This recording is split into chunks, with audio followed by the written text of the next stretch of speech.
Welcome everybody to the Conscious Leadership Forum. I'm Dr. A. I'm facilitating this, and the way this usually works is I'll either have a guest or I'll have a little bit of a starting point to kind of give you a reference point. We'll pick out a subject of things that are really important for us as individuals, as parts of family, as parents, as community members, as leaders in our community, as well as leaders in what we do for a living. And so hopefully this will be something you all enjoy and we'll have fun with it. So let's get started.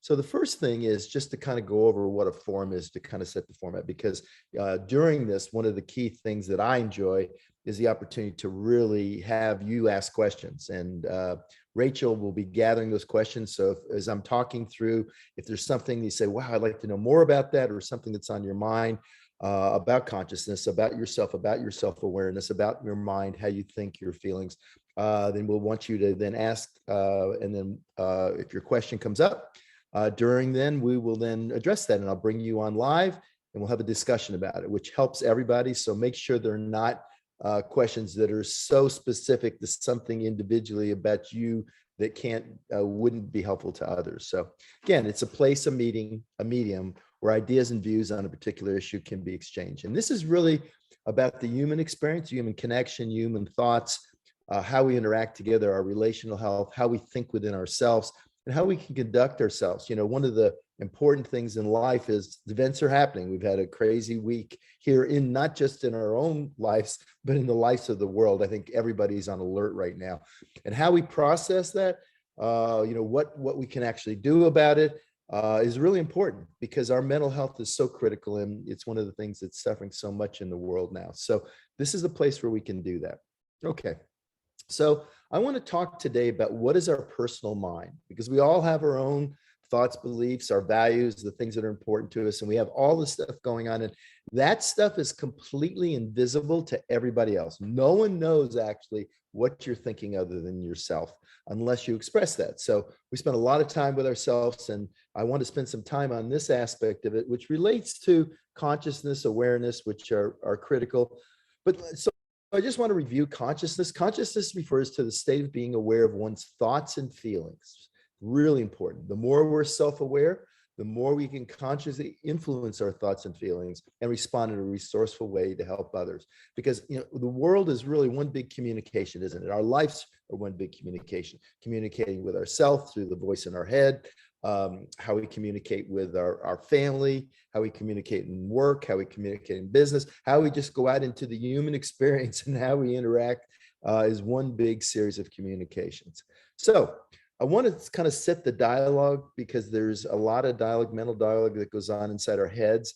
And some of it is basically functional, some of it doesn't function that well. So we want to talk about your personal mind. So let's just take first the senses. I went over this back in January, but I wanted to go over it again because I think it's really important that we start to understand the input that comes. We have an awareness. Our consciousness is our state of awareness of seeing or feeling, or basically, as I'm going to go through the five senses, the things that are easy to understand first is this.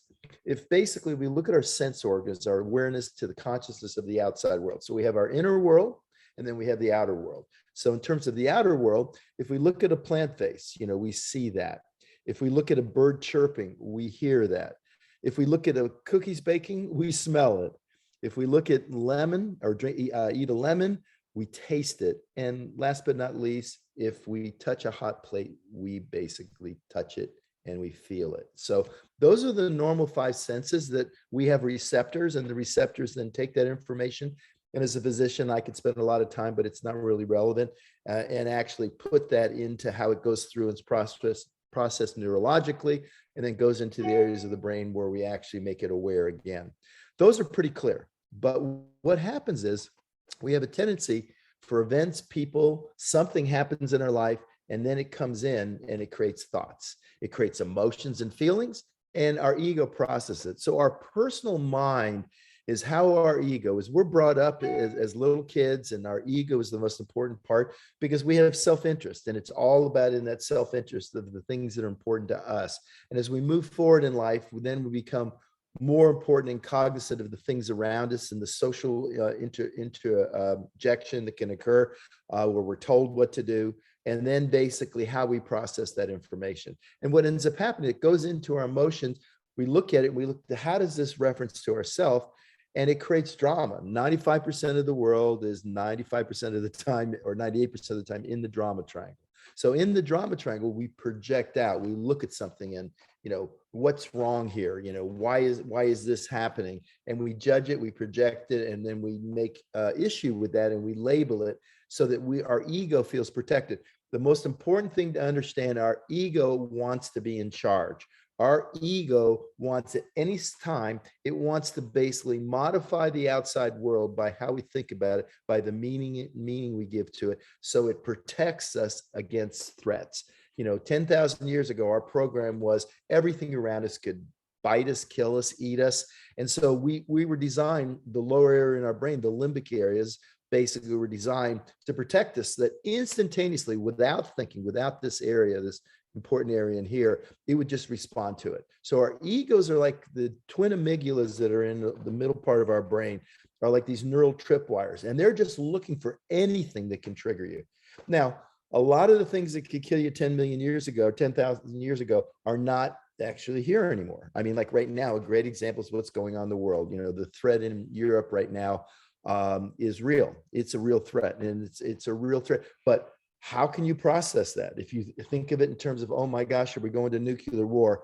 The first question is, as you have this latest bit of information, how are you interpreting? We're going to blow up, and you can take different sides of the coin. Your ego wants to protect you, so it looks at that threat, and you want to recognize it as a threat, and we need to be aware, and then ask yourself, okay, is there anything we can do personally? And personally, probably not. Obviously, if you have a relative there, or you have some relationship or something you can do, that's great. But for most of us, we just have to take note of that and realize that in the scope of things, that's a far out picture that we have very little control of. If we process it inside, and now our ego gets involved in it, we create a cognitive emotive loop, and then we start thinking about it and feeling about it, and then the feeling makes us get scared, then we think more about it, and very rapidly you may not sleep tonight because you're thinking about what's going on in basically Europe.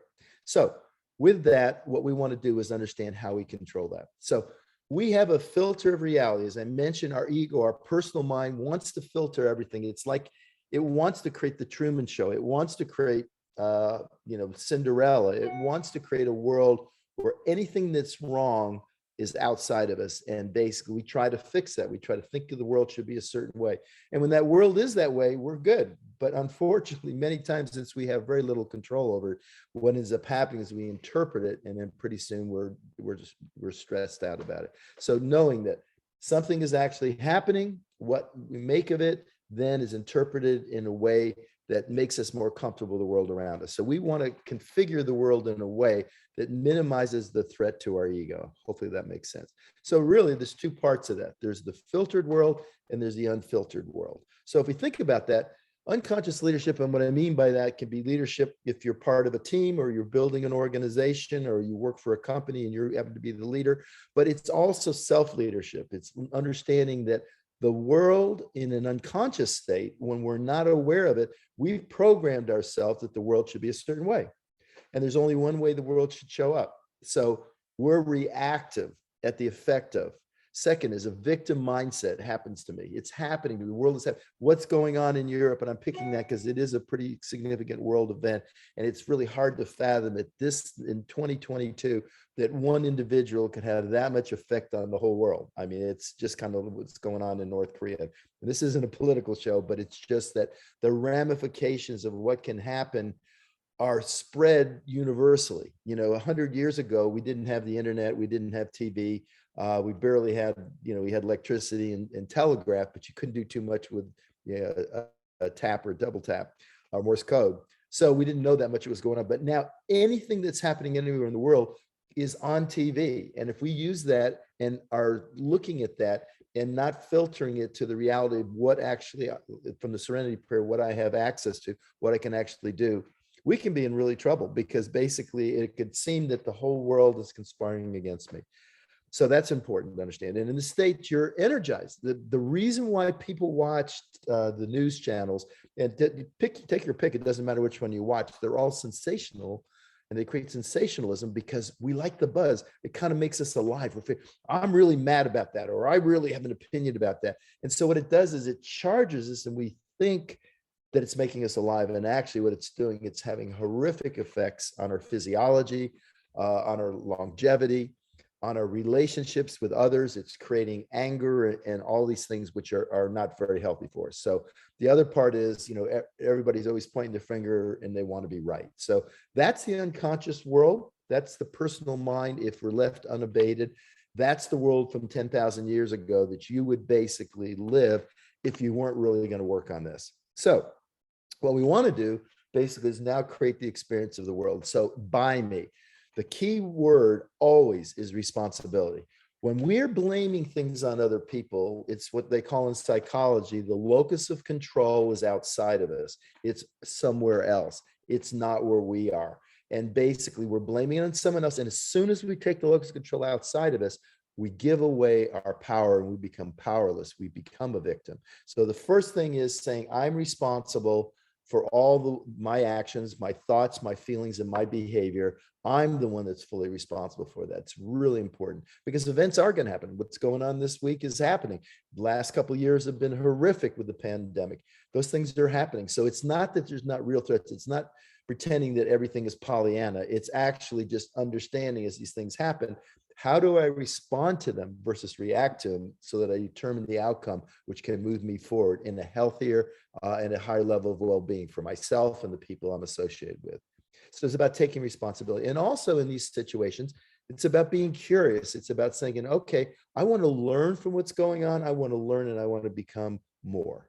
So basically through me is the level of moving from your personal mind. When you're working from your personal mind, you're working from your orientation. In other words, it's all about you. It's about you being moving into the point where you're the orientation, you're the center of the universe, to now through me. This is when you start to see the bigger possibility. Now, when you're working collaboratively with others, you start to see the vision, purpose of something bigger than yourself. And it's, on a big mission, how can I help be part of it, right? It's actually moving on, what am I getting from it versus what can I contribute to it? And this is when we start to collaborate with others. And this is the goal of moving from your personal mind to fully experiencing everything from your environment. Because if you're sitting here looking out at the water and you're inside here worried about what's going on in Russia or in the Ukraine, and you have a gorgeous sunset and you miss it because you've now created this strong ego-based cognitive motive loop, basically it's very, very unhealthy for us. It also creates a lot of emotional stress. So if we kind of review that, the conscious state, you ask three questions: what happened, what's missing, and what's next? It's as simple as that. It takes the limbic part out, in your brain here, the emotional part, the part that gets you all churned up, and it now turns it into logic, where the prefrontal cortex is looking, saying, okay, in this, let's say you missed a meeting or you were late for a meeting or whatever it was, and then you can say, okay, what happened is I didn't leave early enough, the traffic this time of day. So what was missing? I needed to leave early. I need to understand what's next. I'm going to make sure I leave 15 minutes earlier or 30 minutes earlier, because what that does is that then allows you to be in control and you're more likely to get the outcome that you want. In an unconscious state, we're always looking to see what's wrong, who can we blame for it, and how do I fix it? So it's a very problem orientation. One thing really to understand the difference is when we take back the locus of control and we become responsible, we create the creative process. And the creative process allows you to bring into your life what you want. In the reactive state, when you're basically responding and problem solving, you're really not creating anything. You're letting life happen to you. Problems are being created and then you're fixing them. Fixing a problem does not create anything. It just gets rid of what you don't want. So that whole shift in orientation can be so important and so powerful. So, okay. So what has to happen? First of all, it's a process of understanding that what we've had from the past, all the things we've learned are all lessons. It's kind of like putting on a lab jacket and your goggles and looking and being curious, right? It's like, okay, these are the things that have happened. Basically they don't define who you are. They are simply things that you've learned from the past. And it's basically now to focus on what you want to create. As soon as you change your orientation to the creative process, you fully engage the prefrontal cortex. That's the executive centers that allow you to create, allow you to produce what you want, to the vision of things to become. It's like everything that's great that's happened basically on this planet, skyscrapers, the electricity, they're all part of the creative process where someone's decided leading from the future they want, they're actually now bringing into being by knowing what they want to create. And then that informs them to be fully present in the moment, in the actual time that we're at right now during this forum. Am I fully present? Am I listening to what we're talking about? Am I going to ask some questions? Am I going to learn from that? Or am I going to defend my position? Okay, so really different orientation. So the more, and it's going to take time. It's not something you're going to learn overnight, but over time. So it's really, there is no one giant step. It's not like, aha, I got it today. All I'm asking for in the forum is to awaken you to the possibility that if, I start to become more self-aware, more self-conscious, I'm more likely to self-manage myself. And that's where it all starts. Because when we can self-manage and we can grow beyond our current paradigm, because whatever we're doing, where we are right now in our life, and whether our life is tremendous or you're thriving or whether you're just barely surviving, it's literally a result of your current thoughts, your feelings, and your actions. What we want to do now is set a new to grow. It's not about fixing what's happened in the past, about fixing yourself. It's simply raising your hand and saying, what, I'm going to start working on it in these little baby steps. I like to call them micro steps, where I'm going to start becoming more. It can be as simple as, setting your, technology can be good if it's used in the right ways. So if you're busy in your schedule, you can set your technology every hour that it rings and it gives you a signal that, in fact, a lot of the programs now and a lot of the different apps will actually do it for you, where it'll say, take a deep breath. And why we want to do that, if we're so caught up in the hamster wheel of our everyday, we're less likely to be aware of our body, how we're breathing, how we're feeling, how much stress. And, there's a balance between our parasympathetic and our sympathetic nervous system. That's the autonomic nervous system. That's the one that controls us. And when we're stressed out and we have a lot of stuff going on, we're in a high sympathetic tone, which is very unhealthy for us. It means there's a lot of catecholamines, there's cortisol release. It may feel like you got to rush while you're at work, but it's actually having a negative effect on your cognitive, on your thinking, effect on your heart, your blood pressure, your different organs, that stress response. And basically you're stressed versus the parasympathetic, which is our natural default. 10,000 years ago, we were in a parasympathetic tone. We were very relaxed and calm, very alert. Our vagal nerve controlled, and our gut, our heart rate, our breathing was slow. And the sympathetic was used only when something bad happened. Now it's the opposite. We're in a very high sympathetic tone, very low parasympathetic tone, and it's very unhealthy for us. So it's a matter of starting to maybe have those moments once an hour where you stop and sense, where's my breathing? Most of the time, it'll be up in here, shallow breathing from up here. What you want to do is switch and then go to deep breathing. And you actually take an autonomic activity done automatically. You don't think about your breathing, and you bring it to your consciousness, which will give you first information while I am stressed. And it'll also allow you to take over and kind of take control. It's kind of like driving your Tesla that's on auto and you get in a hairy area where there's circles and stuff, man, you better take it off auto and drive it yourself. What we want to do is drive ourselves to get ourselves back into that parasympathetic tone. So hopefully that's helpful. So basically your journey through life, starting right now, you can decide. And if you're already on the journey, congratulations. Hopefully this is helpful in giving you maybe some insights. But basically we hold our thoughts very close to us, and they are not us. They don't define us. Most of the time we're making stuff up. We're interpreting things to make meaning through our personal mind, our ego.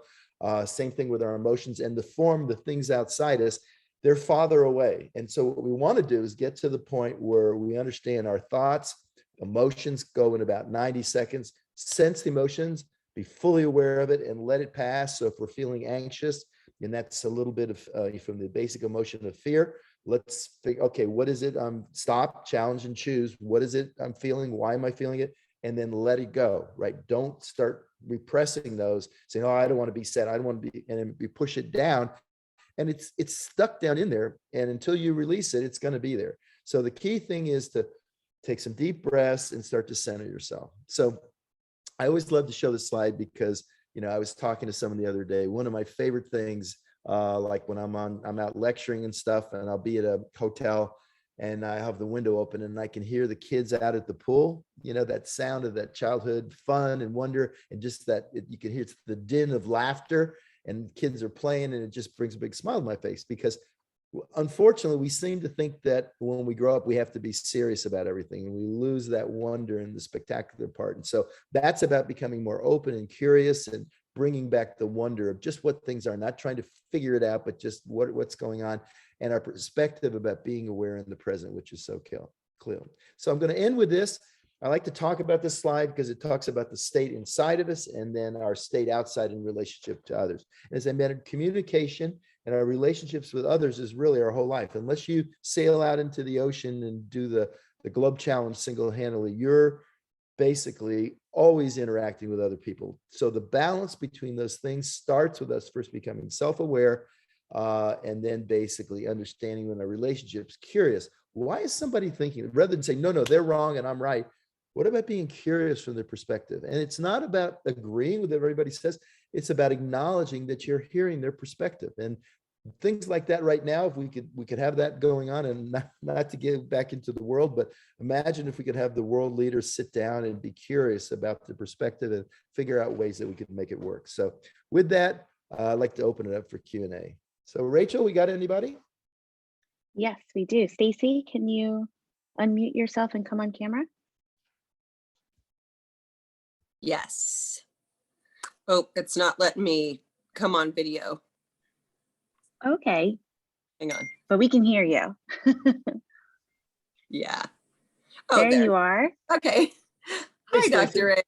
How are you? I'm great. Good. It's so nice to talk to you. So here's what I tell people for element number 4, because that's the one that changed my life. And I say it just like this. It's as if Dr. A took my face in his hands and said, Stacy, this right here is what you need. And so once I got to element 4 and really started eating it up, it literally, Dr. A changed my life. It changed what comes out of my mouth. It changed everything for me. So my question is, having made peace with some of the things, that I used to let happen to me, I guess, how do I just keep that peace? I mean, there's still things back there that I'm still working through, and they're hard, and it hangs me up once in a while. So I just want to know that I have the wherewithal and the fortitude to just keep doing the by me and the through me, and leave the to me behind. And some days that's hard. No, well, listen, you're human. Okay, we're humans. And it's really important to understand that our program, our 10,000-year-old design, was designed to do exactly that. It was to protect you. See, the difference is back then there were so many real threats. Now most of the threats are perceived threats. They're things that we are giving meaning to that really may not even matter. And so, one of the things I like to talk about is most of the stuff we have in our mind is made up. So and yet we think it's the source of all being. We think it's the Bible of everything that matters in life. And the reality is most of the stuff we have in there is just made up. It's not true. So, one of the examples I like to use is let's say that a couple are dating for months, and they were out at a party over the past weekend, and the man was dancing with a friend and a beautiful younger lady, and the girlfriend looked over and started thinking, oh man, he likes her, they're dancing too close. It's amazing what happens when you let your imagination go wild, right? So yes. They didn't say anything, rather than just say, hey, I felt a little, being fully revealing, being fully honest. You repress that and say, you know what, I'm just not going to talk about it. I don't want to go there. It makes me feel bad. So rather than actually address what reality is, what's going on, and be curious about, were you interested, is you repress it. So then the next week goes by, and on Friday, the girlfriend's at work and she's texting her boyfriend and he's not responding. And she's texting him, and basically then she comes back. So by the time she gets done with work, in her mind, her boyfriend is having an affair with this girl, right, that she met the week before. Okay. That's me. Boom, just have an affair, it's going on. And then she gets to the house and she walks in ready to just tell him off. And the boyfriend was having a surprise party for her because it was, you know, an important date in their life, an anniversary or something. And so all of a sudden, everything that she thought during the day, which got accelerated, was wrong. It wasn't correct. Yet the next morning, you're using that as your source of the ultimate opinion that your thoughts are correct. So the Right. first thing is to base ourselves in reality. And that's what self-awareness is. And, you know, one of the key things is one of my good friends, Jim Defner, talks about a videography. It's a video. If you take a video of something, that's actually what's happened in it. Everything else is an interpretation of that. It's our story that we make up. So the first thing we have to do is be real in that being self-aware right in the moment is don't make assumptions, you know, just don't make assumptions. So that's a key part. And it's something you got to work on because, you know, you've got a whole story that you develop, which in some ways when you were young may have protected you. You know, most people don't realize this, but by the time till we're about 5 or 6, we do not have the ability to cognitively process. So everything we hear, we basically think is true. So that's why, and we've all had stories of this, may have happened to ourselves. Our parents tell them, you know, you're stupid as a kid growing up because you make a bonehead move, rather than saying, which we know is politically correct now, that wasn't the smartest thing you did right there, but not identifying it with a person. When you're 5 years old, your dad says you're stupid. He's the ultimate source, or your mom. Basically, you start thinking you're stupid. And it doesn't take long for you to process that I'm stupid. And then if you don't address that moving forward, that's inside of you. And then you experience everything I wrote a book with Robert Fritz called Identity. And we talk about that in the book, is it's about basically there's a way you are, and that's the reality, right? And then you create an ideal reality where you spend the rest of your life going to school, even going to Harvard. You may even win the Nobel Prize. But the bottom line is you still think you're stupid, because what would anybody that would do all that stuff to make sure they graduate first in their class and do all that stuff to prove they weren't stupid, right? So that's the whole thing here for you, Stacy, is just to have that discussion with yourself and just say, you know what, I'm moving forward. I'm going to be open. I'm going to be curious, and I'm going to grow from each experience. And when I start saying something like that, basically, what is that based on? Is it based on reality, or is it based on those thoughts? Because just like that girl, that her thoughts were totally incorrect the whole day, but the next day she's listening to it again, understand your thoughts are not you. You are not your thoughts. Your feelings are not you. And your actions are the results of what you've decided in your paradigm you're going to do. But all those things, and it's not going to happen overnight. It's going to take time. But I will tell you, the more you take things without creating interpretation and meaning to them, and you take them to the point where I'm just going to be open and curious and learn from this, the more you'll start gaining control, and it'll become more and more, and it's going to take time. It's something you do every day, but just basically work on it and you'll get better. Thank you, Dr. A. I Welcome. appreciate you. My pleasure. Okay. Great. So next up we have Ruthann. Ruthann, if you'll come on camera. There you are. Hey, Ruth Hi. Ann. Hi, can you hear me? I can. Hi, Dr. A. It's great to see you. I'm so thankful that you offer these calls for us. My question really is about helping our clients and our coaching partners awaken to this reality. Some of them are not in the life book, no matter how hard we push it.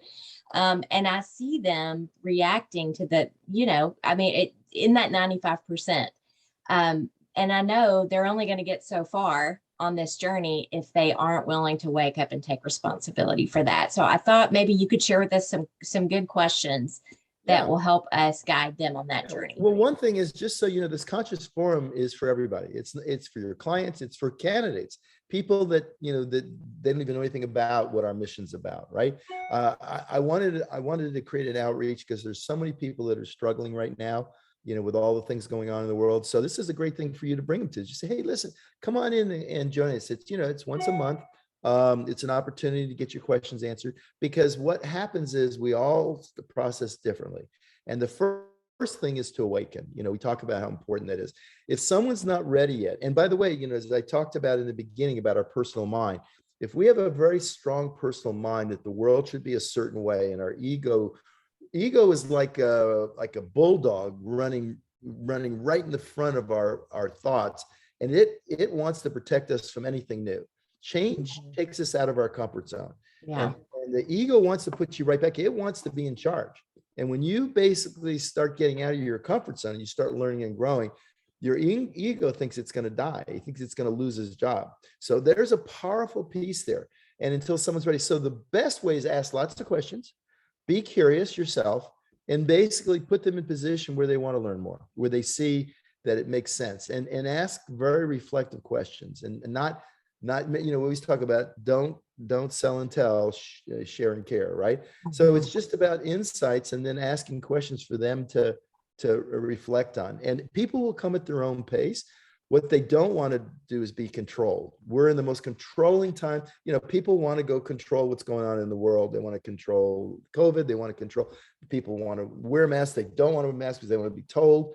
And it's just a time when we're trying to control, and the world has grown up and people don't want to be controlled anymore. So think about their mind. Their ego does not want to be controlled. So it's about just loving on them. It's about having fun with them. It's about opening them up to the possibilities and giving stories. The best way is stories. That's why it'd be good to get them on this call, because they can just listen and realize that, no one's trying to tell them what to do. You're not trying to fix you. We're simply would love, and I showed that slide at the end about internal stability and external equilibrium. I can tell you, on the journey to consciousness, as you become more aware and you're able to see things and have more, most people, if you think of it, it's a river of consciousness where most people are rigid. The world has to be a certain way, or it's chaotic where they just respond to everything around them. They react to it. What we want to do is create a window of tolerance where they're able to adapt to changes and they see the benefit for themselves. You're not trying to tell them, and you can't say, and you know what, if you're on the journey and you try to tell them before they're ready, their ego is going to just push you away. Yeah, I think that's happening. Yeah. Yeah. So just understand that and know that you're on the journey. And as you become, that's why I talk about self-leadership and transformational leadership. As you become more aware and you're able to be more adaptable, you're able to be more flexible, more psychologically flexible. You're able to handle it where you don't need to defend. You don't need to tell them why you're doing it. You're simply just become aware of their state and then ask questions to help see how you can help them. Period. That's good. Yeah. Cool. Yeah. I mean, I think it goes back to what I hear a lot is it's not about me. Like if I can kind of let their experience be their experience and mine be mine, I want them to awaken so badly that sometimes I think it might be about me, more about me. Yeah, it is about you. And that's a really important, see, that's your consciousness. That's you becoming more self-aware. And that's really important to understand, because see, when someone's in the drama triangle, what you don't want to do is engage with that. And what they'll see, because if they bring up and they come in something with drama and you ask them what happened, what's missing, what's next, it diffuses that. See, it's when you take up and they go, well, this happened, and rather than saying, well, what's wrong? That's not the question you ask. You ask what happened. And then you are curious about it. And then, okay, so what was missing there what was your expectation, right? What did you expect to happen? Or what didn't happen? And then all of a sudden you're changing, and what they're going to feel is they're going to feel this emotion they had, and they're all charged up and the limbic system's working. You're like saying to them by those questions, let's take a deep breath. Let's go like this, and let's figure out how we move forward. So we're open, we're curious, and we're learning how to handle that. So the next time that your client or your coach is in that situation, they have more skills to be able to modify their behavior. They're learning to stop, challenge, and choose, and they're starting to take command. And as soon as that happens, there's like this big sigh and this weight comes off. And what they're going to start seeing is, wow, basically Ruth Ann is helping me grow, and they'll value that and they'll want to spend more time. But while their ego's in charge right there at the front gate, right? And it's going, you can't say, oh, you've got to basically give it time. Cool. That's great. Thank you, Dr. A. Welcome. Okay. Who's next, Rach? Oh, all right, we have Kayla. Kayla, can you come off mute? Hi, Dr. A. Kayla? Thank How you are so you? much. So I kind of had a question for a doctor about the biology. So I'm curious. I have a child, like an 11-year-old. Biology, eh? I know. Well, I have an 11-year-old, and he can get in that prefrontal cortex. He can get in that creative space really well. And so I'm curious, does the limbic system, like, is he aware of less dangers and stuff when he gets to that place? Well, okay. Bottom line is though, but think about it at night when how is he, 11? Yeah. Okay. So, but think about the times when something does trigger him, right? So we Yeah. all grow at different. So understand, it has to do with also you. It has to do with you. It has to Right. do with the family environment. You know, if you're teaching this and they're learning this, the kids that are brought, well, let me go all the way back. At the age of 1, they took infants and they had them with their moms, and they would take them away. The kids would be playing with their mom there, and they did a study and they looked at them and they take them away. Some of them would kind of go, oh, like this, and then go. They would be gone. They'd come back. They'd say hi and hug their mom, and then they go back to playing with their toys. Some of them they would take away and would start screaming and knocking, upside down. And then they would come back. They'd cling to the mom.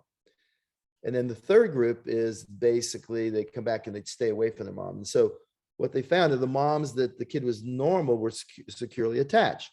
Their mom or their caregiver, it could be their grandmother, it doesn't matter. But anyway, whoever they're with when they were really young, it's called secure attachment.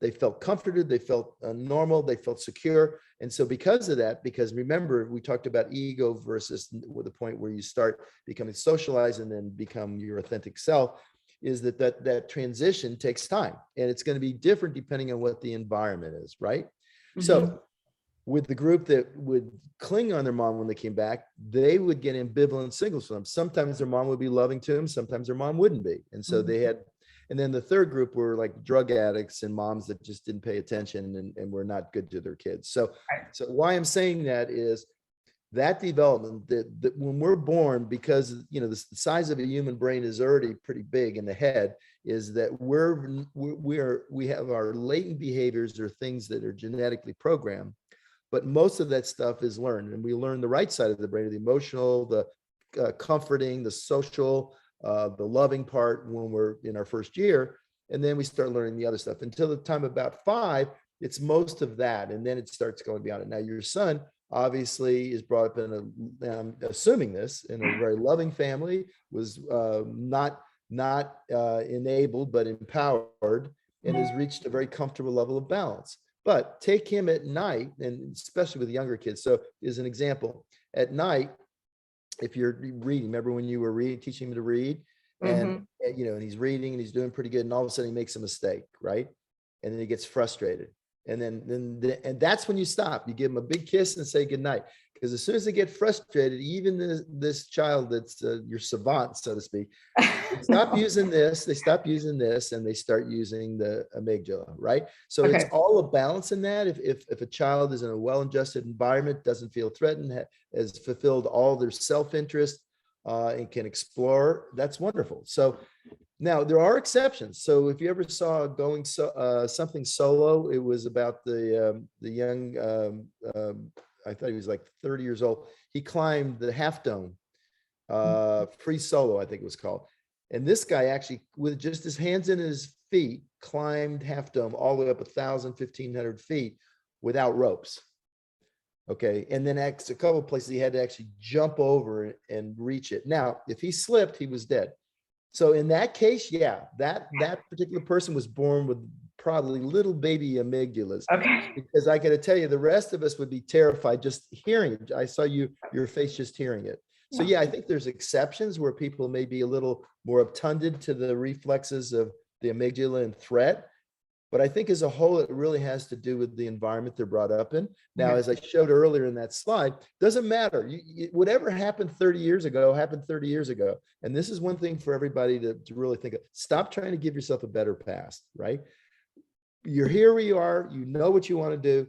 Focus on that. Remember, our thoughts, feelings, and actions can be changed over time. It's not that we have to rely or fix anything from our past. So I think you've got a well-adjusted son that's basically wants to learn and grow and doesn't spend much time.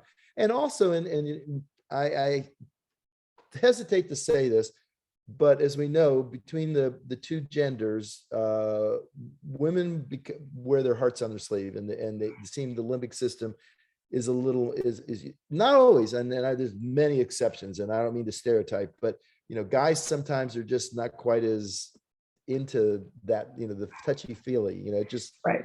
yeah, and I'm not going to go any farther than that because I You're have a bunch good. of hate mail come in. And I honestly, I would say, if you want to go back to biology, I would say that women have many more advantages in life than males do. So I hope that helped. Thank you so much. I You're appreciate welcome. it. You're welcome. Okay, Rach, who's else? All right, we have Jennifer.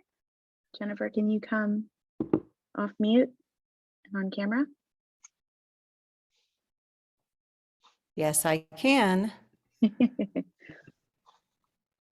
Hi. Hey, Good. Dr. A. How are you? Happy belated birthday. I Thank hear you you. were in my neck of the woods, and Thank one day you're going to stop by. Okay. Um, and we all know that you break the mold of stereotypes because you are one of the most caring, open, curious, in touch with your emotions persons that I have ever met in my life. And I just want to thank you for being that mentor to me and for sharing this time with all of us. I'm not usually so emotional, but I just love That's a you and good I thing. That's a appreciate good thing. You everything got you've me been emotional through. too. You got me emotional too. No, I think I'm that's great. sorry. No, that's good. We've been through a lot of life together. So I want to shift gears a little bit and just ask you this question. I've been doing this work with you and with Helen Urwin for many years now, and I've felt myself change pretty dramatically in my transformational consciousness. And what I have come across is that with partners, in both in my life and in my business and friends, I feel like sometimes I'm growing at a different pace. And it's something that I am consciously aware of. And I try to never be in that place where I'm making someone else wrong. But specifically, when I'm growing, I'd like to hear your discussion about creating more of curious and open conversations to with our partners and life partners to help pull them into this kind of shift in paradigm where we're not simply reacting to our environments. How do we, I know that modeling it is the first and best way to even teach our children how to, create the meaning around a situation and, find the gains in all the gaps, if you will. And I just recently read your book, Identity. Oh my gosh, mind blowing. But I'd love to hear just you speak into me and all of us about how we share this in the best way with the people around us. No, Jennifer, that's a great, first of all, thank you for all your work and contributions. Your journey has been incredible, and the things that you share, in the chat and stuff, you're helping so many others. And so one of the important things is, as we grow, is it's the definition of intrinsic motivation, right? Intrinsic motivation is find something we love, something we want to get better at, and something we can share with others and relate to. That's the definition. And that's an intrinsic part of your value to yourself, your relationships, your community, and to the mission. So thank you. I want to make sure I give you accolades for that, because that's important. So it really comes down to most relationships, thanks, are either about co-commitment and they're about codependency. It really comes down to that, right? There's a continuum, of course, of that, but in relationships that are healthy, that are sound, there's a co-commitment. And I use that term in a way that commitment is what you're actually committed to doing. So again, going back, if you're 50 pounds overweight, you're committed to being 50 pounds overweight. You may have these great grandiose ideas that you're going to be at a healthy weight and have a six-pack, but you're committed to being 50 pounds overweight. So in relationships, a sticky wicket is where, when you're open and curious and want to grow and learn, you're evolving. I like to say that, I think we're put on this earth for a very short period of time to evolve as a human and to become all we can be. And I think if you look at the humans that have really enjoyed their lives to the most and been the most fulfilled and involved, they've been on that. And I think we start off, like we were talking about with the child, when you're young, it is about your ego and your self-interest. And your ego is in service of your self-interest. As we evolve, your ego becomes in service of our soul. And so our soul is essence that we've now found our place. We've grown to be our authentic self, and then we're now moving through to be collaborative with others. So for instance, for me, the mission, what we're on, is not about me at all anymore. One time I helped drive this in the beginning and I worked really hard, and my ego was in service of, helping create something great, but I wanted the credit for it, years and years and years ago. Now I'm in a very different place when I'm looking to collaborate. That's why people like, I brought Helen and Jim Defner and people, because we want like-minded people that are all on that same journey. So in your relationship, as it sits, as you grow, you have to set realistic expectations on where someone else's level is. And so there's greatness in everybody. Being at the, I know very simple people, that are basically not on this journey at all. And I love them to death. They are who they are, but they exhibit the same values. So I think it really starts there. It's about principle-based values. If your values are the same, that's what matters. If your values aren't the same and you have very different, then there's a codependency going on there. And so I think it's really important to realize if the values are the same, but maybe the growth curve is different, that's okay. People all learn differently, as you said. And I think it's okay for people to lag. You can still love them, but not to put expectations, because, you might want to have I'll just take this example. You might want to have an intellectual discussion with Spock and Kirk, right? At a level where Spock is, he's so advanced in everything, and Kirk's talking from the human side of it.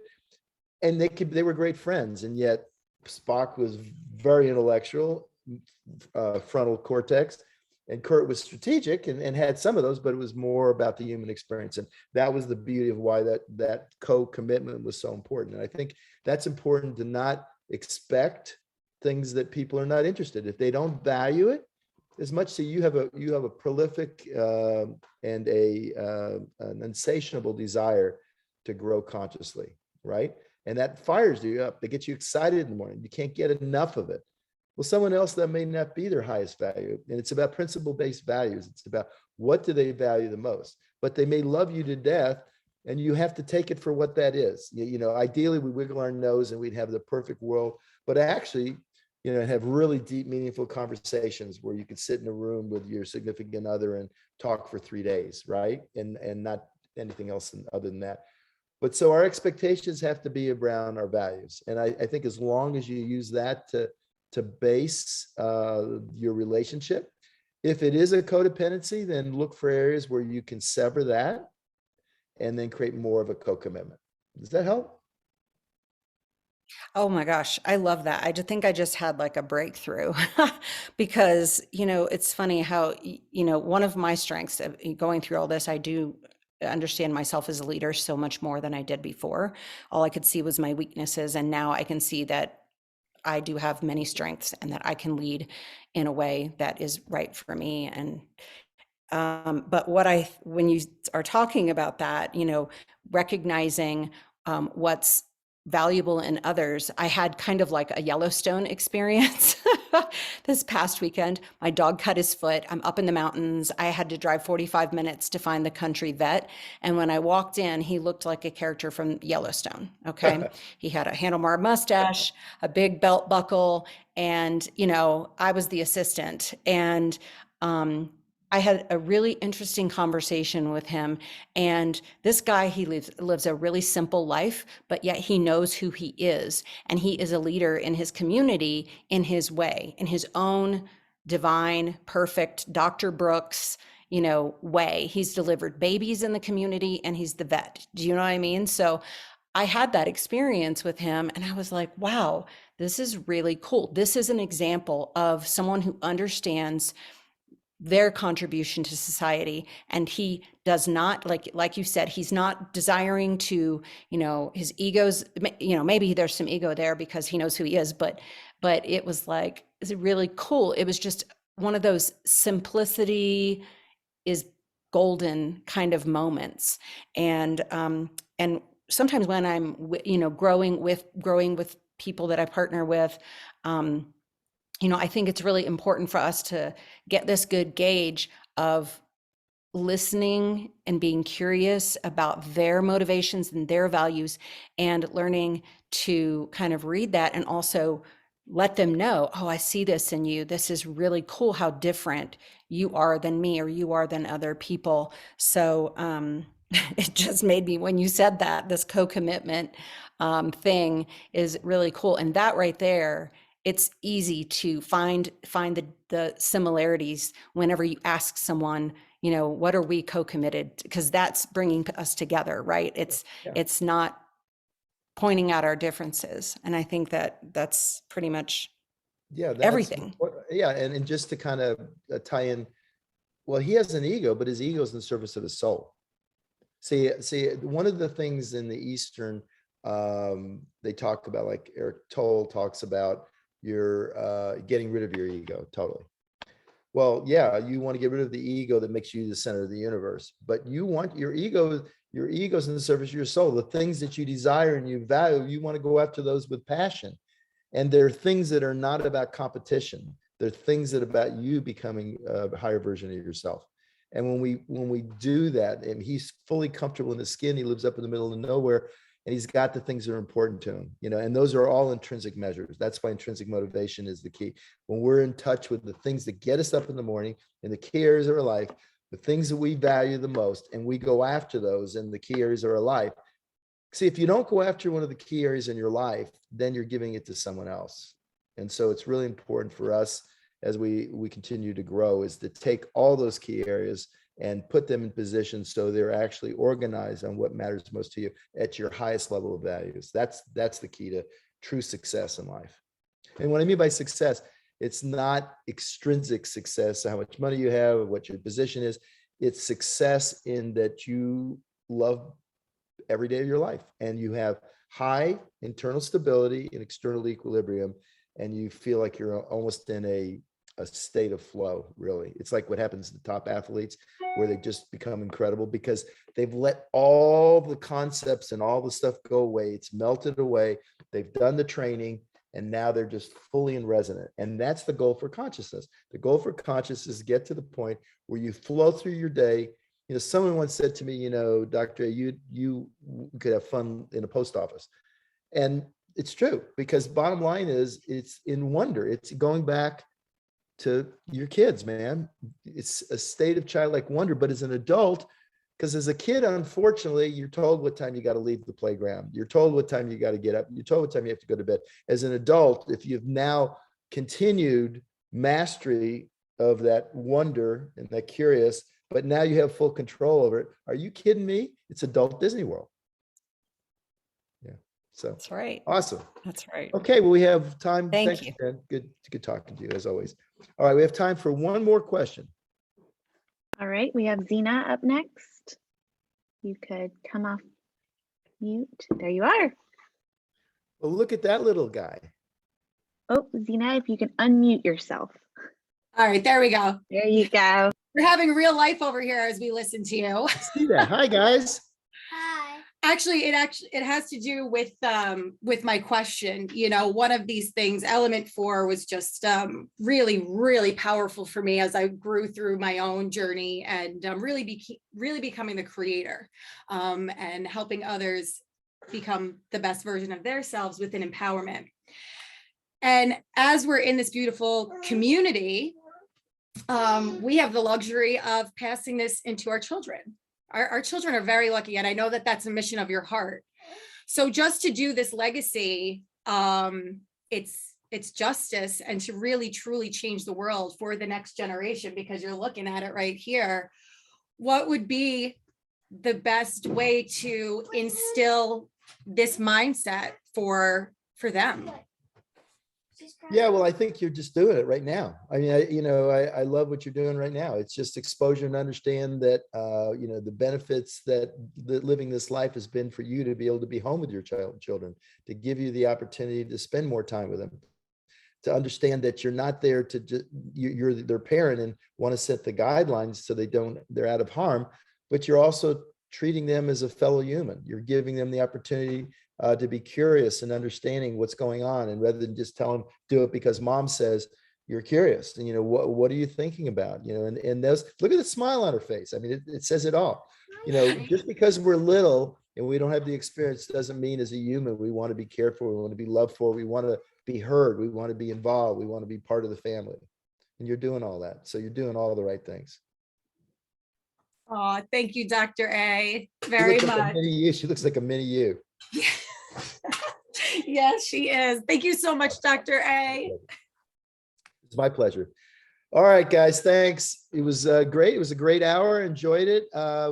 Rachel, is the one next month at 1? Because I know that kind of was a little confusing because we had another course that was going on. Are we No. doing it at 1 or 12? The next one will be at 12. We'll 12, send out okay. an email and it will be on April 5th. Okay, so as we leave today, just really, this call is designed for anybody that your heart goes out to, that you either is struggling or just wants to learn more, who's raising their hand. They don't need to be part of our mission. They can just be someone that you care about or love, or you want to bring on and has questions. And hopefully we want to make this available to tens of thousands of people so we can help them take control, take responsibility, and take back control of their mind and put them in position to thrive once again in their life. So God bless you guys. See you. Bye.